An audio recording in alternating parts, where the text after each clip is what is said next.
सुनेत्रा पवार यांनी कुठेतरी स्पष्टीकरण दिलं होतं की ते कारकुनी चूक होती, मात्र एवढी मोठी जर का चूक एका नेत्याच्या बाबतीत होत असेल आणि त्यामुळे कुठेतरी सुनील तटकरे नाराज झाले असतील, तर मात्र कुठेतरी राष्ट्रवादी अजित पवार गटाकडून या सर्व संदर्भात काय खुलासा येतो का, निश्चितपणे या संदर्भात त्यांचे नेते नक्कीच स्पष्टीकरण देतील. कारण जेव्हा साम टीव्हीने राष्ट्रवादीच्या नेत्यांसोबत संपर्क साधला असता, निश्चितपणे त्यांनी सांगितलं होतं की एवढ्या मोठ्या नेत्याचं नाव वगळणं ही कारकुनी चूक असू शकत नाही, त्यामुळे ते पूर्वनियोजन केलं आहे का हे देखील तपासलं गेलं पाहिजे. त्यामुळे कुठेतरी एवढ्या मोठ्या नेत्याला ठरवूनच डावललं गेलं होतं आणि त्यानंतर कुठेतरी प्रतिक्रिया उमटल्यानंतर ती त्याची सारवासारव केली का, या सगळ्या गोष्टी आहेत सुनील. आणि त्यामुळे शरद पवारांची भेट, शरद पवारांसमोर सुनील तटकरे नेमकं आपली काय भूमिका मांडतात, कारण पाहायला गेलं तर राष्ट्रवादी जी होती ती आधी एकच होती आणि सर्वांचे नेते राष्ट्रवादीचे हे शरद पवारच होते.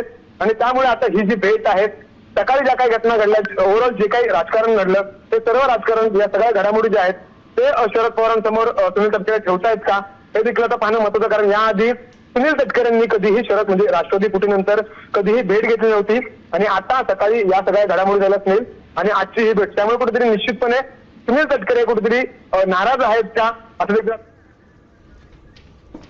तर सुरेश थोडं थांबवतोय, सुनील तटकरे आपल्यासोबत फोन लाईन वरून जोडले गेले आहेत. तटकरे सर, आपण पवार साहेबांची भेट घेतलेली आहे, काय या भेटीमागचं नेमकं कारण होतं? कारण आता मात्र राजकीय वर्तुळात चर्चा सुरू झाल्या आहेत. साहेबांची तब्येत गेले अनेक दिवस ठीक नसल्यामुळे ब्रिजखंडीमध्ये दाखल होते. त्यावेळेपासूनच साहेबांच्या तब्येतीची विचारपूस करण्यासाठी वेळ मागितलेली होती. मधल्या कालावधीमध्ये मी दौऱ्यावरती होतो, साहेब बाहेर दौऱ्यावरती होते. आज मी गुवाहाटीला एनडीएच्या मुख्यमंत्र्यांचा शपथविधी झाला, त्यासाठी आमच्या राष्ट्रीय अध्यक्ष तथा उपमुख्यमंत्री सुनेत्रा पवार यांच्या समेत मी, प्रफुल्लभाई पार्थ आम्ही सगळेजण त्या ठिकाणी होतो.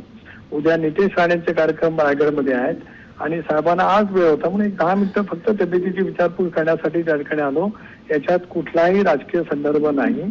राष्ट्रवादी काँग्रेस पक्षाने दादांच्या नेतृत्वाखाली जो निर्णय घेतला आहे, आज वहिनीच्या नेतृत्वाखाली आम्ही जे काही काम करतो ते नेटाने पुढे एनडीए मध्ये सोबत राहून आम्ही त्या ठिकाणी काम करणार आहोत.